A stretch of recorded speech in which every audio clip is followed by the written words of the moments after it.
Welcome to Frame of Reference, informed, intelligent conversations about the issues and challenges facing everyone in today's world. In-depth interviews to help you expand and inform your frame of reference. Now here's your host, Raul Labreche. Well, welcome to another episode of Frame of Reference, Profiles in Leadership. And I have to tell you, I haven't been looking forward to an interview as much as I have to this one today. And that largely has to do with the first time I had a conversation with my guest today. I hope he was as well, very exhilarated by that conversation. And I even alluded to it in that interview at that point that it is, for me, very rewarding, very energizing to talk with a fellow lifelong learner. We really do not get older unless we allow ourselves to stop learning.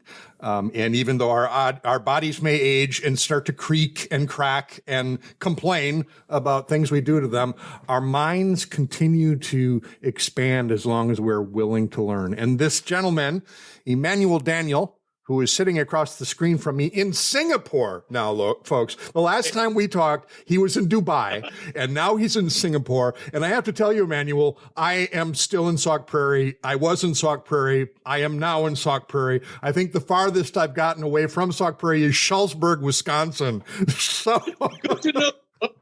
Found it. Well, I guess you could. Here's the pun. Who has a frame of reference for the both of us? Yes, mine is very static. Yours is very dynamic. So, although I try to be dynamic as well. So, Emmanuel Daniel is a global thought leader. He is an expert in so many things related to the world of finance. And his particular bent, I will say, is the personalization of banking.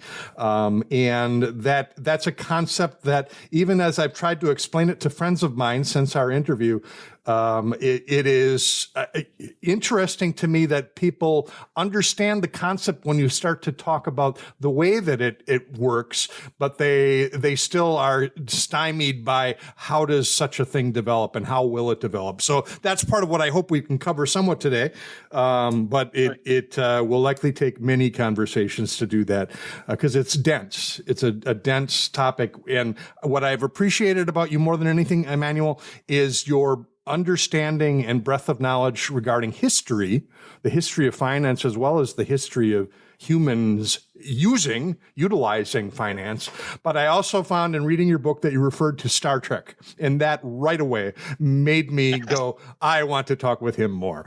So, Emmanuel, thank you for joining me again today. It's just a pleasure. And yes. And, the thing is the thing about the personalization of finance is that as I was completing my first book, I realized that if finance is going to be personalized, society is going to be personalized, and that's what I think that was the spark in our conversation, which is that, oh my goodness, we are not just looking at finance here, we're looking at all of society, and then our conversation went into people's civilizations and all that. So let's continue where we left off the last time. Yes. And I thought of something too with your name, Emmanuel Daniel. I think we could call you God is with us in the lion's den. I think that would be a good way to think of you. So you are there amongst the lions to help get us all protected and out of the lion's den.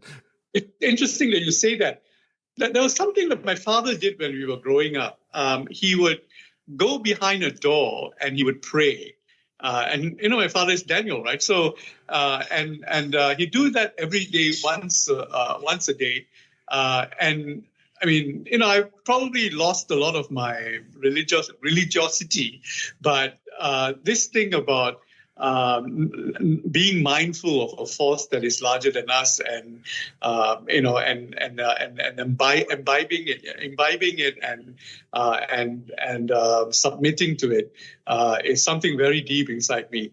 And Daniel, a man of prayer, Daniel in front of the lions, and the funny thing about parents is that it's not what they tell you, it's what they do that sticks with you for the rest of your life. So there was a real Daniel in my life, and that was my dad. So, Yeah. Well, it's interesting that he gave you and the first name of Emmanuel. You know, right. I didn't even know what that name meant until much later in my life. You know, we sang it at Christmas time, Emmanuel, Emmanuel, but there's not really what? I'm sorry? December. So, and they were already singing O Come, O Come, Emmanuel, preparing for Christmas. So that's where I got my name, exactly. Okay. Well, Emmanuel, yes, you remember last time we talked a little bit at the beginning about our favorite things, and I've been thinking of unusual favorite things for you. So I will see how far I can get away. And one of the more arcane things I came up with is, Daniel, do you have a favorite piece of furniture? Do you have a chair or a table or something in your possession, or that perhaps you're just aware of, that you really holds some special value, some special significance to you? As in sentimental, I've tried not to, and because I've lived in several places, I've tried not to be attached to any particular piece of furniture. The thing that comes closest are my bookshelves, and my bookshelves are out of sync with my house. They're from my previous house and the house before that. So it just got carried in, and so the rest of the furniture does not sync with the bookshelves. They seem out of place. Yeah, so there's a sentimental element there, but the thing that holds prime position in my house is my dining table, and the dining table sits in the dining area, and it's where I do everything. I work there, I eat there, I talk with friends there. So so if you ask me a piece of furniture that holds prime position at home, it's my dining table, and if it's a piece of furniture that's got a sentimental value, it's my bookshelves. And I'm now going through an incredible cathartic experience in that I'm just thinking whether I still need to have my bookshelves, because I now read more out of Kindle than I do physical books, and I just like the idea of having all my books on my app. And anything I even bought physically, I try to get the digital version. It's only because the way I read has changed. In the old days, I just go reach out to the book on my bookshelf and I'll read a chapter or a section and then, okay, I got it. But today, I'll do it the same, but on your phone. And I'll do that on a plane. I'll do that, when I want to reference something. I don't tend to read books cover to cover unless they are really captivating. I read them to catch an idea, and then sometimes when it's a difficult book, I also watch a YouTube video on the book to understand some perspective, and then make the rest of the book palatable to me. Very often, I think these days, we tend to stop at chapter 2 or chapter 3 of a book, not realizing that the author, especially if it's a good author, is thinking about building his idea, and he's taking it further, except that for the most part, once we caught the essence of the book, we stop reading it, So the bookshelf was good in that I could just reach out to, pull out the book and read it.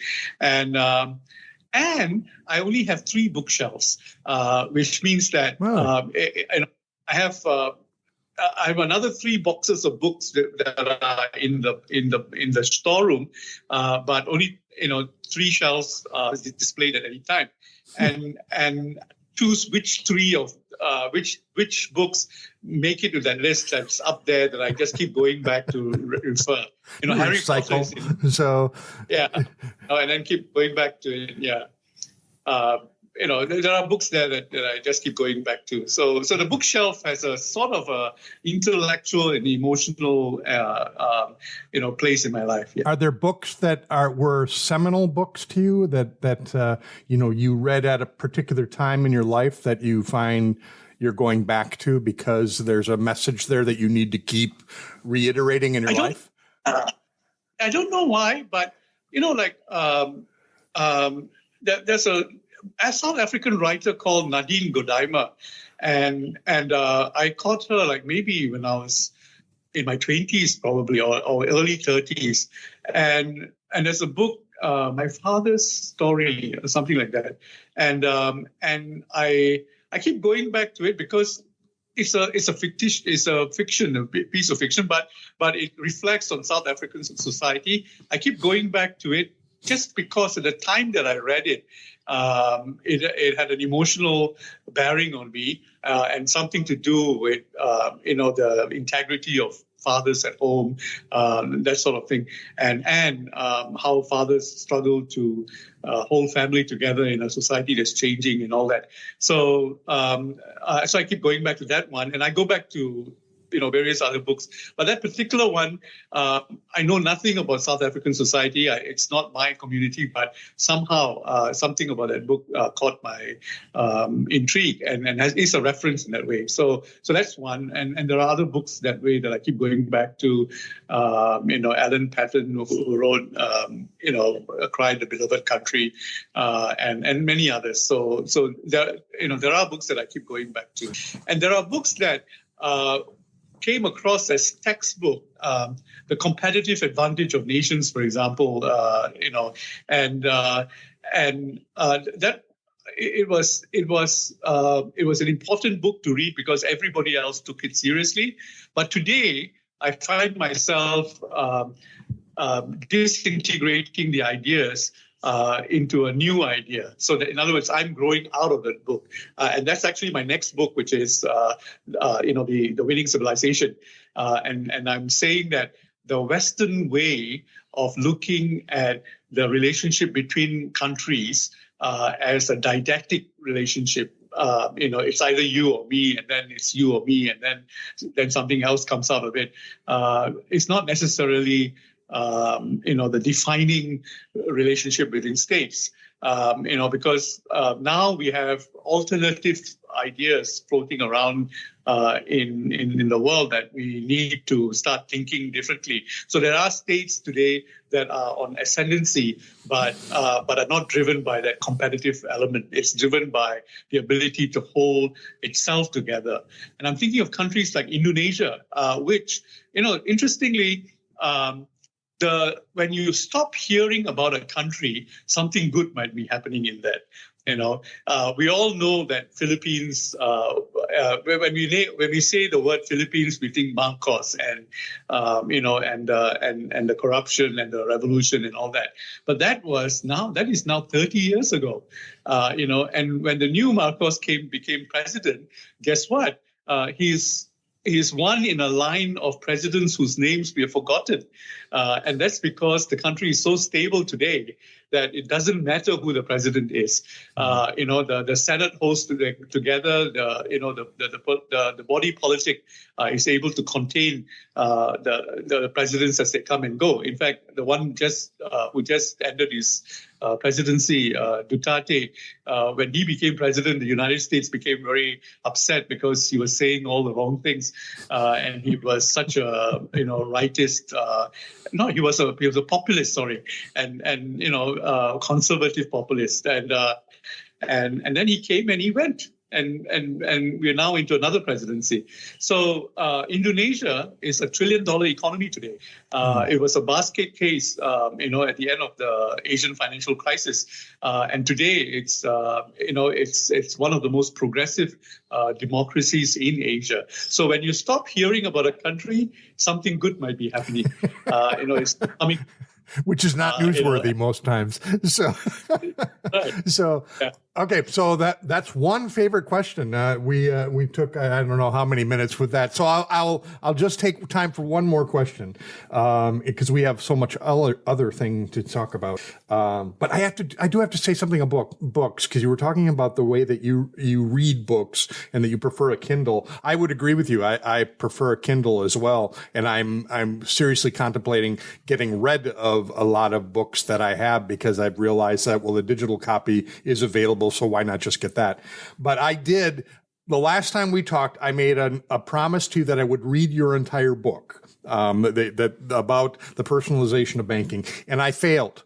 And I failed because of the way I read books, which is I look at the table of contents in a book and I gravitate towards the titles of chapters that interest me the most. And then I got further weighted down by the idea of identity. And I started to read the chapter on identity. And what I appreciate and loathe about your writing at the same time is, so I hope I understand the nature of this. I appreciate that there is great density to what you write about. There is great knowledge and a profound understanding of the bigger picture in the way that you write. So frankly, what I loathe about it is that it forces me to just stop and think about the words on the page and the ideas being expressed by those words in ways that is tremendously time consuming for me, at least. I can't just take it at face value. A lot of things are written sort of in a fluffy, entertaining, or just, a passage of time. Yours requires work. So I would warn people that are going to read your books, and I encourage them deeply to read your books because there's so much that is thought about and talked about that is important and meaningful, not only for now, but going forward. So when I write, I go back to first principles, and and then I leave it to the reader to figure out its application. In fact, after the book was published, I realized that that's not exactly the commercially viable way to write a book, which is, because the question in people's minds are, what's in it for me? But first principle is, here's the first principles. Now let's think about everything else from here. So like in the book, in the chapter on identity, for example, I talk about energy and how energy in nature is the energy of the sun that is translated through chlorophyll to become energy that we consume. And money is exactly that, which is token is something of value that carries that results in something that we can use. And that's how we need to think about the future of money. And there is not a single banker who thinks it that way. And yet, when you go back to first principles and think it that way, everything is happening in cryptocurrencies, for example, right now, and the battle between central bank digital currencies and so on. You need to look for the underlying threat that the proponent is trying to resolve. So, like right now, for example, the central banks around the world are thinking about central bank digital currencies, one for consumers to use and another for, they call them wholesale central bank digital currencies, which is used for transacting between countries, cross-border, when it involves multiple currencies. Then the question I ask is, what is the problem that they're trying to solve here? And so that from there I can think through, where they're taking it. So the purpose of my writing so far, and in fact, I probably need to modify that if I were to be a little bit more helpful to the reader, is that to also give examples. But the examples are coming in finance, at least. The examples are coming fast and furious. Right after I write my book. The book was published in October last year, and October was also the month that they launched ChatGPT, and generative pre-trained transformers, which then takes how technology is organized in large institutions like banks to a whole new level. Nothing I said is outdated. In fact, they form the first principles of how to think through how a bank should be organized. But I wasn't giving the practical examples when I wrote it. So, the thing about predicting the future is that you are trying to make sense of the direction of the future rather than, do a laundry list of things that are going to happen in the future. And I think that a number of Alvin Toffler, for example, and a number of others in the early days of futuristic writing in the US, they they focused on laundry lists. The future will have this, and this. Whereas what I'm focusing on are the first principles from which the future is being created. So I'll keep improving as I go along. So my next book about the winning civilization, again, I'm going back into first principles of what makes a civilization, and what are the irrefutable first principles of how civilizations evolve, and then I have to be helpful to the reader to say this is where we are today, and these are the issues that we are facing today.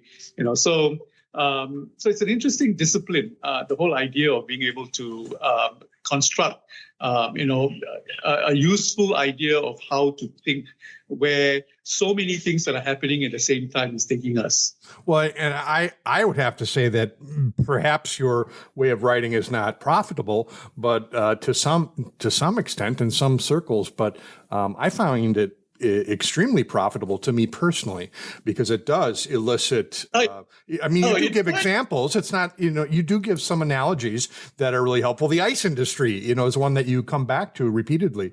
But there's also an openness to taking that knowledge, that information, and applying it to your own personal life. And I found, just in reading that one chapter, I have a list of probably 20 questions and things that it makes me think of. And that's where that density comes into play, because there's just so many things that are layered into that. And part of that comes from your knowledge of history and your knowledge of trends and where the origins of some of the things we do today, came from. And that allows people to extrapolate all kinds of, that's why this happened. Oh, that's why this happened. So, then my next question is, do you have a favorite historical personality?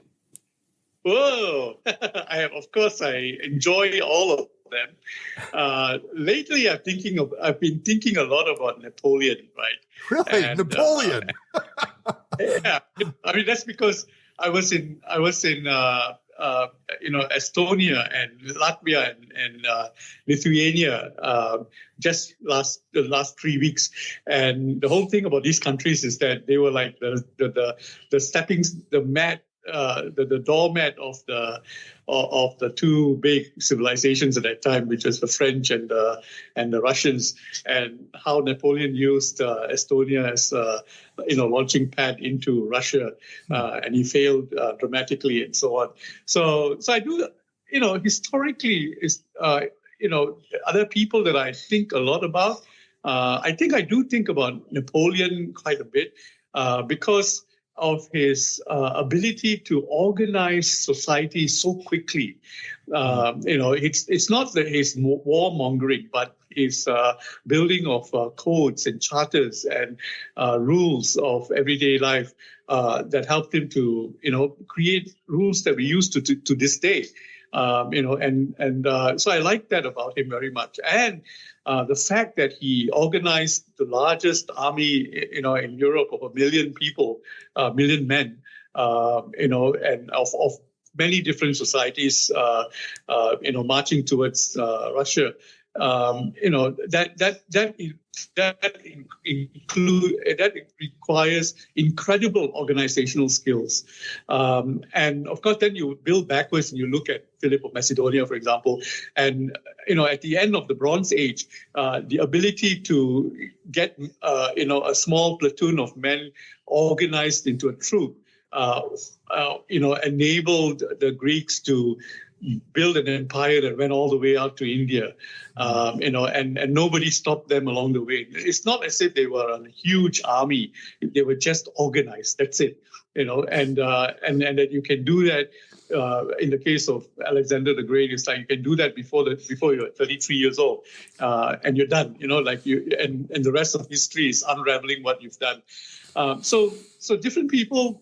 Different personalities and different influences, but this incredible ability to organize huge civilizations in the simplest possible way.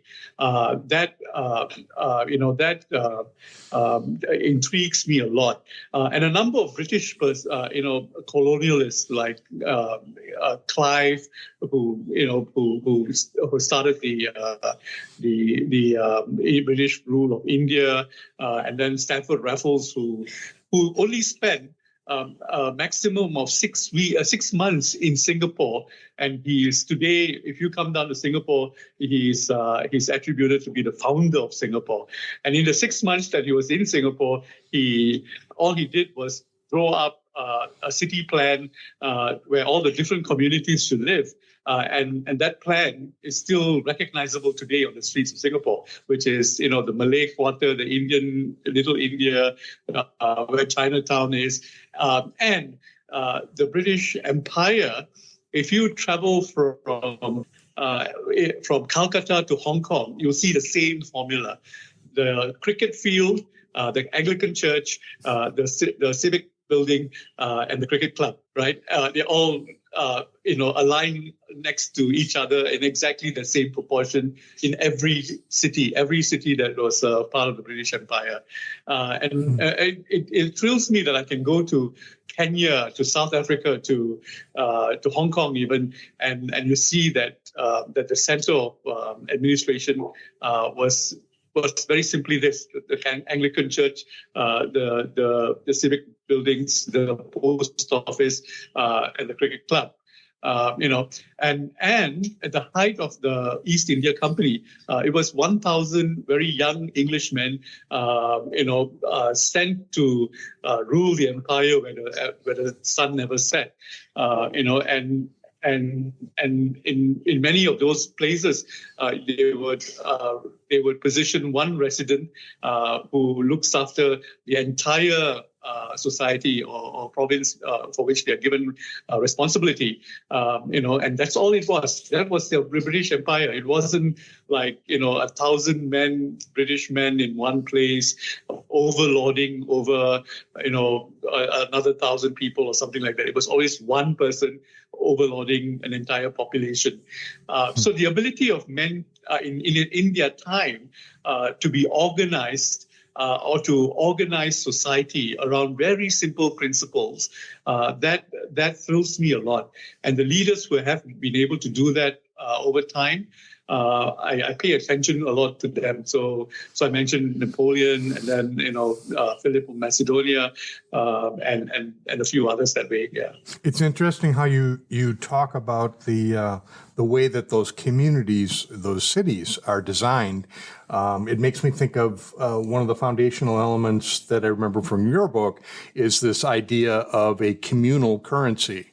There's that same focus upon the physical geography and location of buildings that has been agreed on by multiple cultures. Apparently, that is a valuable way of organizing the structures, the prime locations within our community. That ties to your concept of there being a communal currency that is of value within that community, has an agreed upon value within that community, and how that people prosper as a result of that. I have a lot to say on that, because I think that one of the issues that finance is struggling with is how not to be extractive of communities, but supportive of communities. In fact, today, if you go to any of the financial centers, New York, London, Singapore, Hong Kong, as financial centers, they over-reward the people in the intermediation business, and then extract value from the rest of the community. And so it's difficult to be a entrepreneur or a startup in these cities because they're so expensive. The best talent goes to finance, and so finance is extractive of the rest of the community. And that's why I told my Jewish friends that be grateful that Tel Aviv is not a financial center. Let the financial center be somewhere else, so that Tel Aviv can continue to be an innovation center. That you need to go somewhere else to raise capital, and that's what I noticed, that where finance is extractive rather than contributive to society.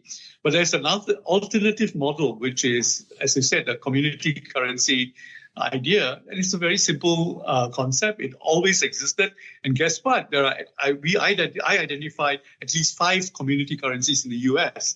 To date. And where in small closed communities, they create a token that recognizes, informal work and informal duties that people have with each other, from which they can, extract value and give it a value that the person doing a favor to a friend, painting your house, or helping you out with your garden, can be given a token that then he can use to buy food, and you think that why is that necessary? And that's because there are pockets of society which are very, very stable, closed communities that can function regardless of the rest of the country, and can solve its own problems as a result. And then when you put technology on it, like blockchain and so on, it helps you to be able to track the transaction and run it viably within that closed community, in something that you couldn't do in the past. In the past, you probably have to create a physical token, for example, a piece of paper, an IOU or something like that. And then you extrapolate that into gaming, how entire communities actually play games to generate tokens, which they then exchange for money that they go out and buy fish in the market. These are things that are happening today that the digitization of finance is making it possible, and it exists very, very clearly within the networked society, which is becoming a reality more and more. Those of us who are whose job requires us to go to the office, drive into town and all that, don't realize that there are parts of society, there are communities in parts of the world where they're not plugged in, they were not previously plugged into the global economy. And today they are, because of gaming, for example, and that they can generate value. There's a lot to be said about these tokens that are generated through gaming. That this is like it's a perception. It's not real. And that gaming itself is not a real economic activity. But these are things that are important to society, which is the ability to interact with each other, compete with each other, and generate value from there. So there are models that used to exist in the physical world that are being transacted to the digital world, as we become more networked. And so I try to track all of them as they evolve. Well, and you bring up an interesting point when you discuss that, even that there is and I guess I'm thinking of this perhaps with a too close-minded of a view, but that there is a difference between the community valued token and a globally valued token. That there is a process by which we have to be able to take that work that I did for you, that I can turn into buying food somewhere within my community. That there's a difference between that and a universal token, which is why currencies exist, right? The American dollar as the benchmark for global value is that we all accept globally that there is a value to the U.S. dollar and that it is a universal way of having transactions. So how will communities evolve from the personalization of tokenization to a larger global sense? Is it almost means, to me, it means that each community has to have a wide array of services and products available so that they can, in fact, trade their work or their intrinsic value for things that you can't get, or you can get anywhere else, but you're going to buy it within your community. I think of that like my small town. I will support our local businesses with my money as much as I can because they're here contributing to the rest of the community through, donations for events that go on or whatnot. So how does that transition occur, do you think? Oh, you froze. You froze on me. Oh, darn it. Now let's wait. And I'll just edit this part out. I hope you're hearing me. I'm going to leave and come back in because we seem to be completely halted. If you can hear me, do the same, all right? I hope you come back. Are you back? I'm here. Oh, okay. I see your initials. I don't know what... I went offline because... Can you hear me? Yeah, I can hear you now. Let me get back here into recording mode. So I think the powers that be don't like our conversation. That's what I think. So it's interesting. My phone had a message saying that it is overheated. I'm not sure why that is. Huh. That is interesting. All right. Well, I'm back up. Actually, it seems like we have a bit better connection this time, so maybe this was fortuitous. Okay. And so, I think we were talking about the process of going from an individual community-based tokenization to a larger global tokenization. How do we make that transition so that the work that I do for someone has not only value within the community, but it lets me buy a car from Chrysler? That kind of thing. So community currencies are designed to solve an immediate and highly localized situation and to recognize value that's been created in a closed community.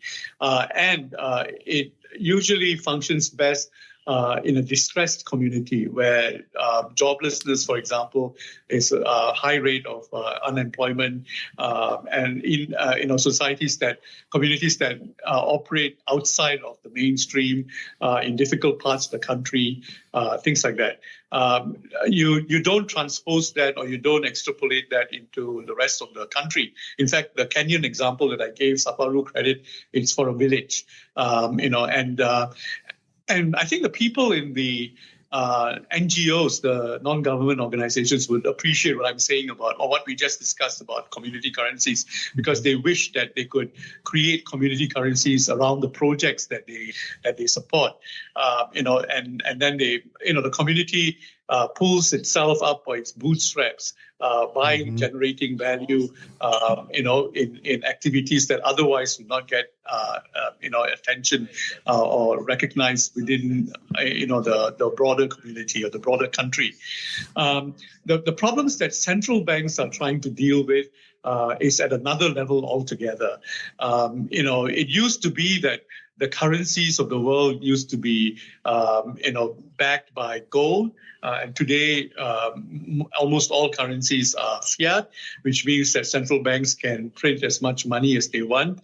They can get into indeterminate debt, and the entire politicization of finance off the scale. Now I'm losing your audio. Are you able to hear me now? Yeah, now I can hear you. I kept losing chunks of what you were saying. So. Oh dear, you weren't able to hear me. Is there something I need to do to? Okay, where did you start? Where did you start losing me?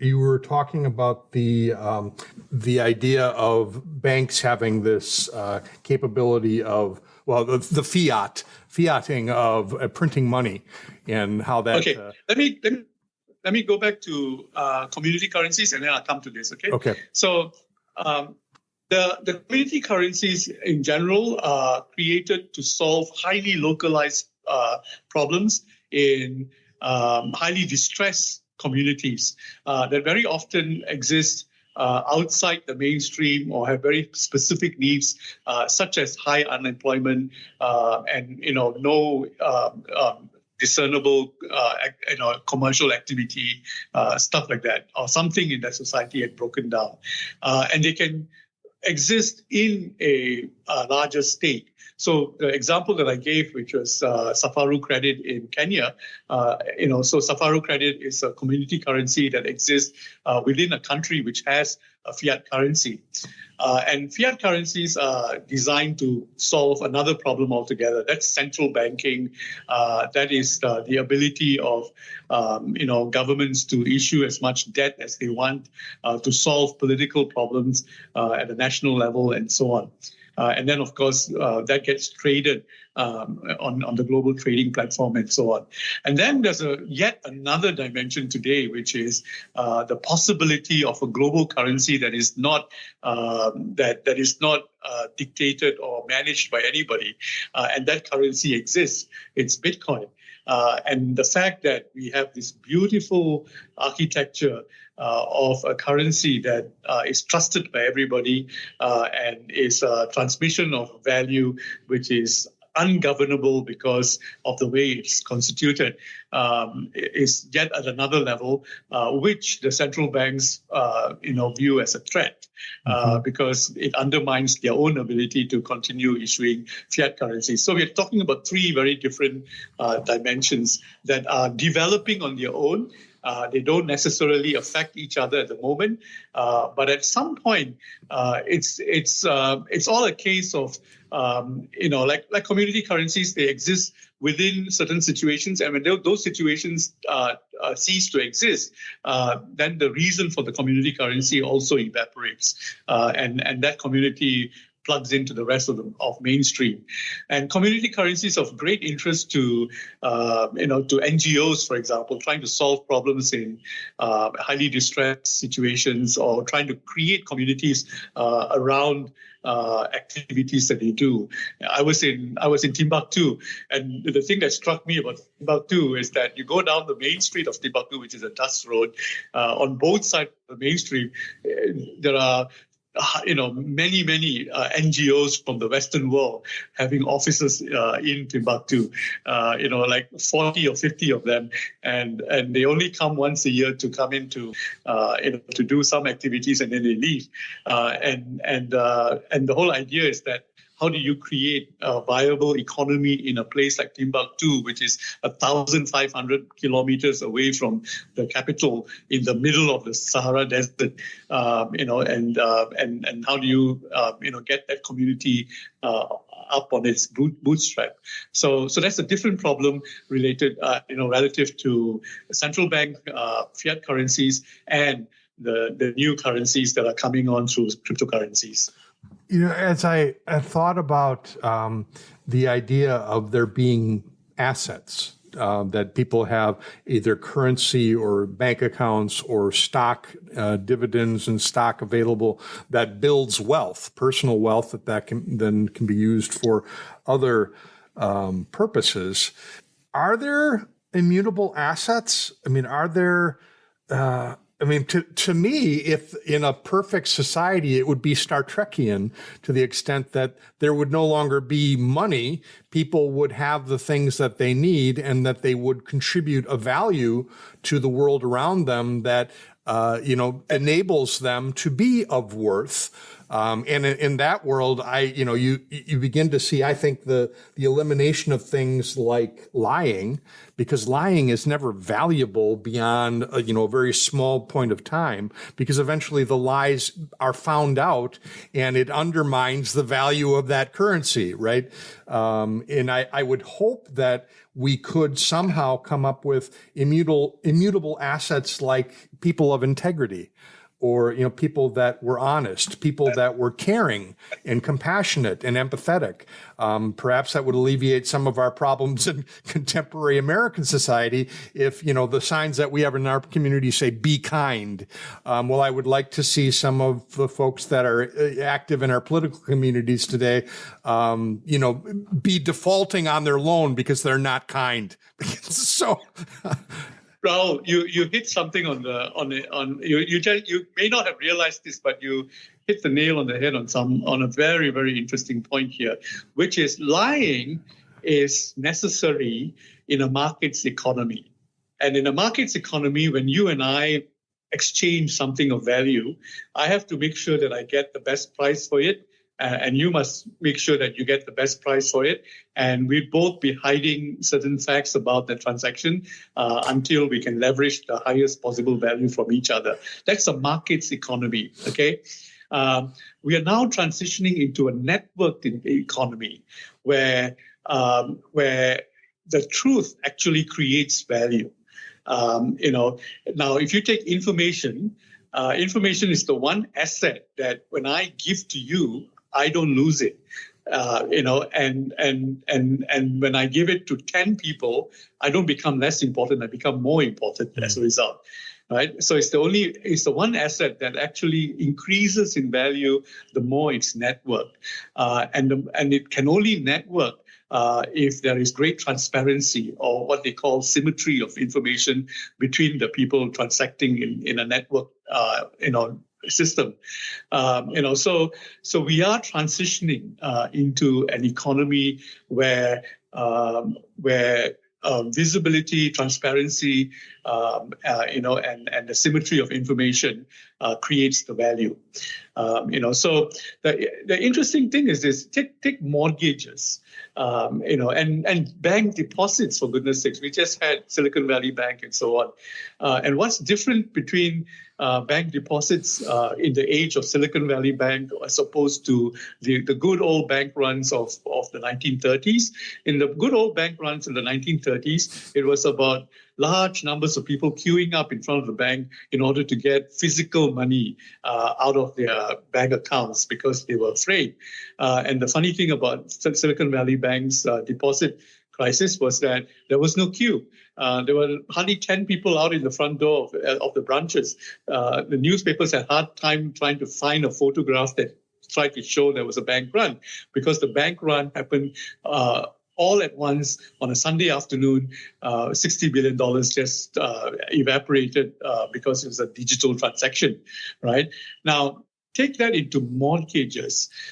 Today, an average mortgage takes 3 months. Depends on which country you're in to be completed. So from the time that you lodge a mortgage, and the lawyers have to go out and look at all the caveats and the holdings on the asset and so on, and then come back to say this is free of encumbrances, and then you end the transaction. You begin to value a mortgage as being an asset in itself. But imagine what mortgages will look like if the information on all property is contained on a blockchain, and it's all digitized, and it all can be verified in 1 second. The encumbrances, the caveats on the property and all that, and then the transaction is completed in 1 minute. And that can be done by a Gen Z and now they call them Gen A or Generation Alpha has just been born, who are native digital players. What do you think a mortgage or a property means to them? It's something that they can flip. At the touch of a button, and the appreciation of value starts to change, and the utilization of the asset starts to change. They put it on the network, they share it with their friends, they make all that information available, stuff like that. And we see the building blocks of the network world, of asset and valuations in the network world being built in various elements. You take Airbnb, it's actually the democratization of assets. It is the liberalization of the value in an asset by making it available for use by anybody. Now take that one more level up, and that you don't even have to own that asset to make that available. And then you take that one more level up, that you can flip the asset at any time you want. That world is just within sight. And the people who are going to determine that world is not your generation or mine. Already we don't understand the Gen Zs, and then when the Gen As come on, they'll be looking back at us and saying, why do you guys, hide your bar of gold in the back of your bedroom? For us, making it available to my friends, that's where the value is. And it's a totally different universe that we are ecosystem or civilization that we are sort of meandering towards. We're heading in that direction, and the elements of that of the future is already in place. Well, it made me think of the value that is placed on being an influencer these days. In fact, I just recently did a transaction with a company regarding knobs on an audio board. And one of the first questions they had when I joined their community was, are you an influencer? And then if you said yes, which I guess I met the criteria for that. Absolutely, they wanted to know what your social media channels were. So I don't know if that means they're now verifying whether or not I really am an influencer or I just think I'm an influencer. I guess that remains to be seen. But it really struck me as how much, as you're saying, we put a new level of importance upon that ability to be transparent enough and of value personally enough that we actually can influence others. That's my dream, honestly. That's why, absolutely. And that's why your starting statement, which was lying, that, was a very, very good, starting point, because, we are now, moving into a ecosystem where lying is exactly what doesn't create value.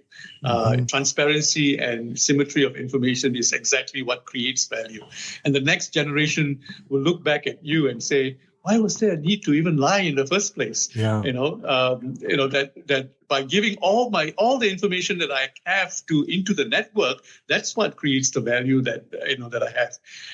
And you may not even like the information, but that transparency is what creates that. And I think that influencer is just that, right? Which is you're putting out information out there, things that people need to know. Right. And so we are.